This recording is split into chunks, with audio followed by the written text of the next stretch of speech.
साथियों, एक ऐसी दुनिया की कल्पना करें जहां जानवर बात करते हैं, पक्षी ज्ञान की धुन गाते हैं और पेड़ साहस और दयालुता की कहानियां सुनाते हैं। हरे भरे खेतों के बीच बसे एक जीवंत गांव की कल्पना करें जहां गणेश नाम का एक दयालु और बुद्धिमान हाथी रहता था। हम इस दुनिया को स्वर्गलोक कहेंगे। स्वर्गलोक के मध्य में गणेश को बुद्धिमान हाथी के रूप में जाना जाता था।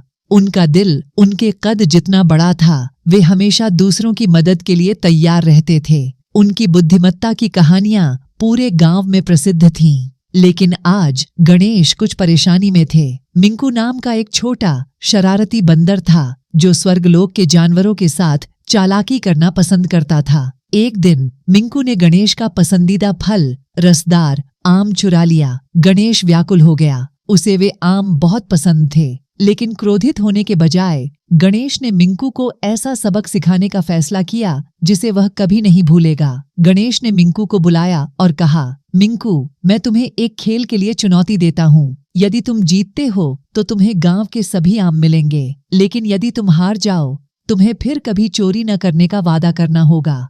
अपनी चपलता और फुर्ती के प्रति आश्वस्त मिंकू ने तुरंत चुनौती स्वीकार कर ली। चुनौती एक दौड़ थी, लेकिन यह कोई सामान्य दौड़ नहीं थी। यह जंगल से फलों से एक टोकरी भरने की दौड़ थी। लेकिन नियम यह था कि वे एक समय में केवल एक ही फल तोड़ सकते थे। मिंकू अपनी तेज चाल से फलों को पकड़ने में तेज था, लेकिन गणेश अपनी लंबी सूंड के साथ फलों को ऊपर तक पहुंचा सकता था। यह समय के खिलाफ एक दौड़ थी, गति और चपलता पर बुद्धि की परीक्षा। जैसे ही सूरज डूबने लगा वे दोनों गांव के चौराहे पर लौट आए। मिंकू की टोकरी फलों से भरी थी, लेकिन गणेश की टोकरी में सिर्फ एक फल था, एक सुनहरा सेब। गांव आश्चर्यचकित था, लेकिन फिर गणेश ने समझाया, चुनौती सिर्फ टोकरी को फलों से भरने की थी, किसी फल से नहीं, बल्कि सबसे भारी फल से। यह सुनहरा सेब मिंकू की टोकरी के सभी फलों से भारी है। गांव ने गणेश की बुद्धिमत्ता की सराहना की। मिंकू को अपनी गलती का एहसास हुआ। उसने गणेश से माफी मांगी और फिर कभी चोरी न करने का वादा किया।